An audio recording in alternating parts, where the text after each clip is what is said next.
Dan dalam hitungan detik, sistem transportasi futuristik yang dibanggakan selama puluhan tahun berubah menjadi lokasi kecelakaan yang fatal. Dan semua itu terjadi bukan karena teknologi yang gagal sepenuhnya, melainkan karena terlalu banyak manusia yang mengira seseorang pasti sudah mengeceknya.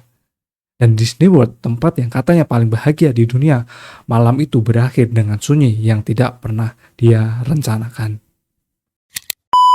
Halo, kembali lagi di channel gue, Syauki Rizkulo. Terima kasih sudah klik video ini. Kali ini gue mau bahas satu sejarah yang mungkin akan menjadi bencana gitu ya, karena kesalahan sistem. Nah, gue mau bahas tentang Disney World. Disney World Florida yang sering sekali disebut sebagai the happiest place on the earth.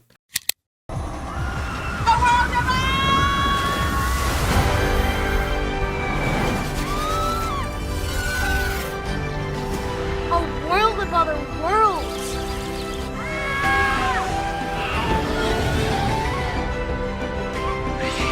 A world of all the favorites. It's a trio. Oh my god. A world of throwback. Nah, tempat di mana realitas seolah berhenti dan dunia dibuat terasa aman, penuh dengan keajaiban. Selama ini kita tidak pernah melihat ini terlalu dekat gitu ya. Karena di balik film anak-anak yang syarat akan pesan moral, di balik taman hiburan yang megah dan musik ceria tanpa henti, dan di balik itu ada karakter-karakter yang ikonik yang tersenyum setiap harinya. Ada sisi korporasi yang jauh dari kata dongeng. Ada pabrik-pabrik ideasi ya dengan kondisi kerja yang kerap dipertanyakan. Ada tekanan kerja yang tinggi, ada sistem yang menuntut efisiensi tanpa henti. Dan ada para cast member di taman hiburan yang dituntut untuk selalu tersenyum. Dia selalu ramah, selalu berperan, bahkan ketika tubuh dan pikirannya mereka sudah kelelahan. Namun terlepas dari semua itu, ada satu hal yang tidak bisa kita pungkirin. Disney adalah ahli dalam membuat satu hal, yaitu menjual mimpi. Bukan sekedar cerita, bukan hanya hiburan, namun ini ilusi tentang masa depan yang lebih indah, lebih bersih, dan lebih aman. Dan salah satu mimpi itu hadir dalam bentuk transportasi yang futuristik. Oke, bagi banyak anak termasuk John kecil, monorail Disney bukan sekedar alat transportasi. Ia terlihat seperti potongan masa depan yang jauh lebih dari dunia nyata. Kereta yang melayang di atas balok beton, bergerak dengan senyap, berjalan secara elegan, tanpa asap hitam, tanpa rel baja yang berisik, dan saat itu mudah untuk percaya, inilah masa depan berjalannya manusia. Namun seperti banyak teknologi yang tampak sempurna di permukaan, ada satu kebenaran yang pahit, yang sering terlupakan.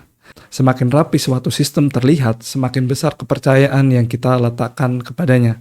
Dan dari situlah masalahnya bermula. Karena di balik desain yang futuristik, di balik ilusi kontrol yang penuh dengan presisi tinggi, tersimpan kelemahan yang fatal. Bukan pada mesinnya, melainkan pada cara manusia mengoperasikannya.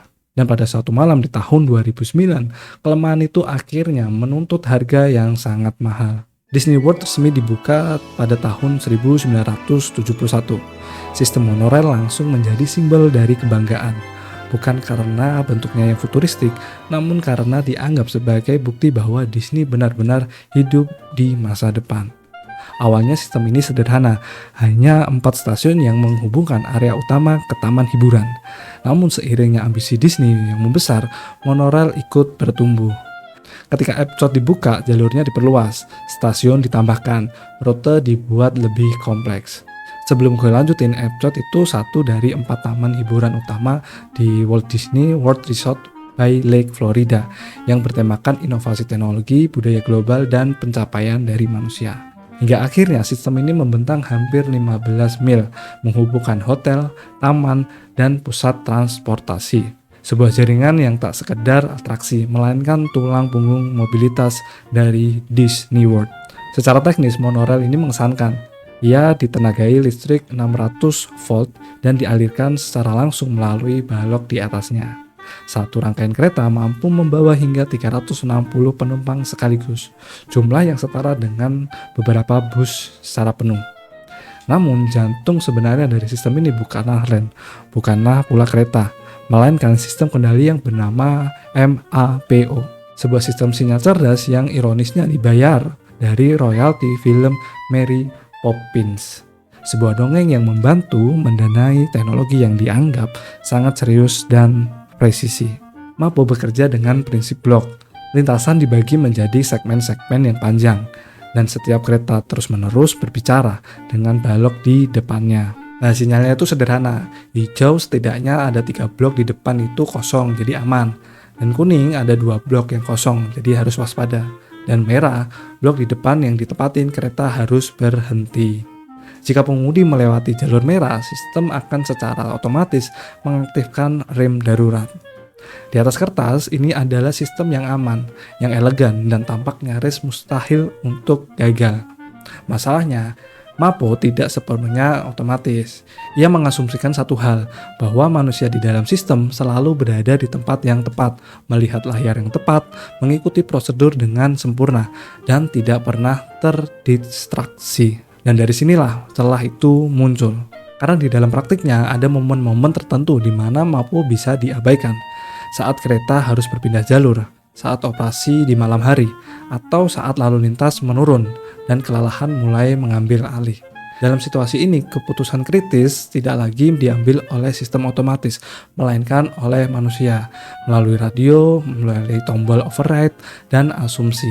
Dan seperti semua sistem yang terlalu percaya pada asumsi manusia, cukup satu malam yang salah untuk membuktikan bahwa aman secara teori tidak selalu berarti aman dalam kenyataan. Dan malam itu datang pada Juli 2009. Pada tanggal 5 Juli 2009, tepatnya dini hari, jam sudah lewat tengah malam, lampu taman mulai redup, musik penutup perlahan mulai berhenti. Disney World belum sepenuhnya tidur, tapi ia sudah setengah terlelap.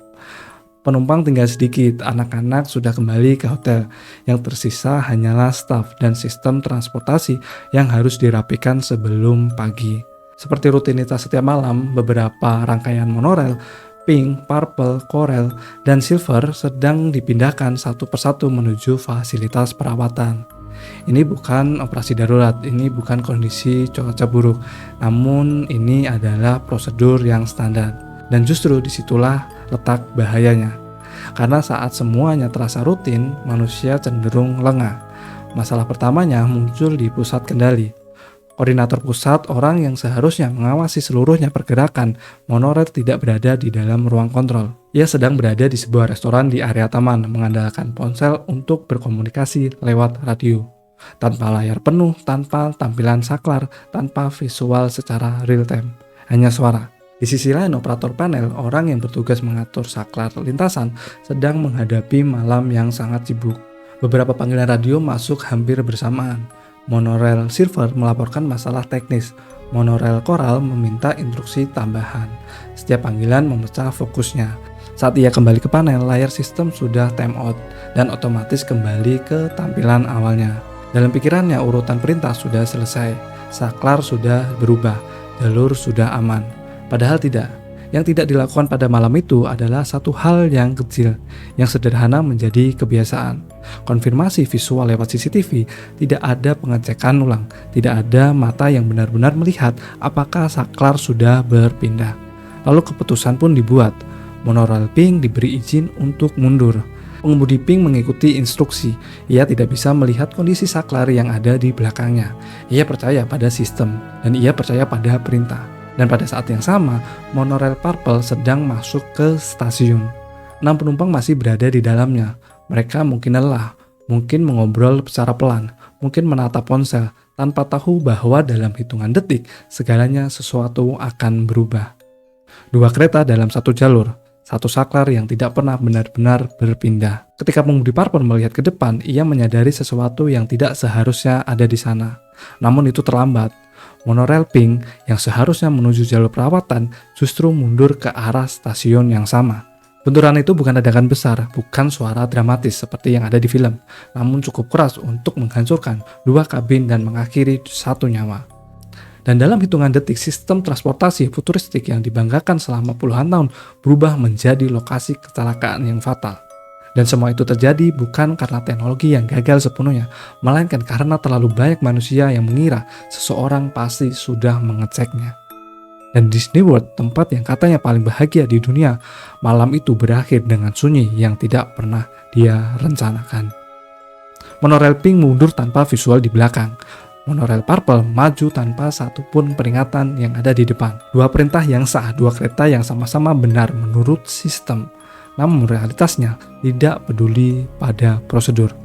Ketika monorail purple memasuki stasiun, pengemudi akhirnya melihat sesuatu yang seharusnya tidak pernah ada di jalur itu. Siluet rangkaian lain terlalu dekat dan terlalu cepat. Ia bereaksi seketika, rem ditarik, tuas digeser, tubuh condong ke depan. Upaya terakhir dari operator untuk menghindari yang tak terhindarkan. Tapi jarak sudah habis. Bagian belakang monorail pink menghantam bagian kabin depan purple dengan kekuatan yang brutal. Bukan ledakan, bukan api, hanya suara logam yang menghantam logam keras pendek mematikan. Dua rangkaian monorail remuk di titik yang sama, didorong bersama-sama ke arah peron, seperti mainan yang hilang kendali. Penumpang di dalam monorail purple terlempar ke depan namun selamat. Pemudi monorail pink menghentikan kereta, ia masih hidup. Namun di kabin depan monorail purple tidak ada kesempatan yang kedua. Pengemudi terjebak di titik benturan. Ketika staf stasiun berlari mendekat, ketika evakuasi dimulai, ketika teriakan digantikan oleh keheningan, tidak ada tanda kehidupan. Ia tewas di tempat. Bukan karena keberanian yang kurang, bukan karena kesalahan yang tunggal, melainkan karena serangkaian keputusan kecil yang masing-masing terasa aman. Dan ironi yang paling pahit adalah semua ini terjadi di tempat yang dibangun untuk kebahagiaan. Di taman hiburan keluarga, di ikon masa depan, di lokasi yang dijual sebagai tempat paling bahagia di dunia.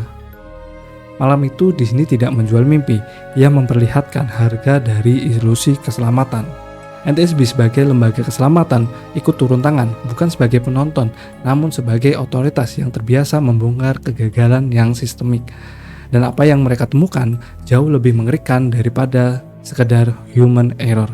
Bukan satu kesalahan, bukan satu individu, melainkan jaringan kelalaian yang sudah dianggap normal. Dalam laporan resminya, NTSB mencatat hal-hal yang seharusnya tidak pernah terjadi di sistem transportasi publik apapun. Koordinator pusat tidak diwajibkan untuk memantau layar CCTV saat mengarahkan pergerakan monorail. Lebih parahnya lagi, koordinator tidak diwajibkan berada di ruang kontrol sama sekali. Artinya, keputusan krusial bisa diambil dari mana saja, bahkan dari sebuah restoran. Di sisi lain, operator panel, orang yang mengendalikan saklar jalur, tidak diwajibkan memastikan secara visual bahwa saklar benar-benar berpindah ke posisi yang benar. Cukup diasumsikan, tidak ada konfirmasi, tidak ada kewajiban verifikasi, tidak ada pengamanan terakhir. Banyak prosedur dari keselamatan bukan keharusan, melainkan opsi. Dan di dunia yang sistemnya kompleks, opsi keselamatan adalah undangan untuk bencana. NTSB menyimpulkan dengan tegas, kesalahan ini bukan kegagalan oleh satu orang, bukan pengemudi, bukan operator, bukan satu koordinator. Ini adalah kegagalan budaya operasi, budaya yang menganggap belum pernah terjadi, sebagai bukti bahwa tidak akan terjadi. Akibatnya sangat nyata. Kerugian materi mencapai lebih dari 24 juta dolar Amerika. Pada tahun 2014, sistem monorail Disney diubah menjadi sepenuhnya otomatis. Penumpang tidak lagi diizinkan masuk ke dalam kabin pengemudi. Ruang yang dulu menjadi simbol kepercayaan kini dianggap terlalu berbahaya.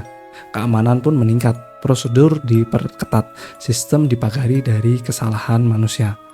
Namun semua perubahan itu datang setelah satu hal yang tak bisa diperbaiki. Satu nyawa sudah hilang, dan tidak ada otomatisasi dan tidak ada inovasi yang bisa mengembalikannya. Tragedi ini bukan kisah tentang mesin yang rusak, bukan tentang teknologi yang futuristik yang gagal.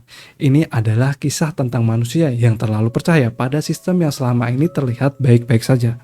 Tentang asumsi kecil yang dibiarkan menumpuk, tentang prosedur yang opsional, tentang merasa aman palsu, yang lahir dari kebiasaan bukan dari kewaspadaan. Dalam sistem besar, tidak dibutuhkan niat jahat untuk menciptakan bencana. Cukup satu pengawasan yang dilewatkan, satu konfirmasi yang dianggap tidak perlu, satu keputusan yang diambil tanpa benar-benar melihat ke depan. Dan dalam sekejap, dongeng pun runtuh, mimpi berubah menjadi duka. Karena keselamatan bukan dibangun dari harapan bahwa besok akan selamat seperti kemarin, melainkan dari kesadaran bahwa suatu hari kesalahan kecil akan meminta bayaran yang sangat mahal. Dan sayangnya harga itu seringkali dibayar oleh mereka yang sama sekali tidak punya pilihan. Begitulah kisah tentang bencana yang ada di Disney World.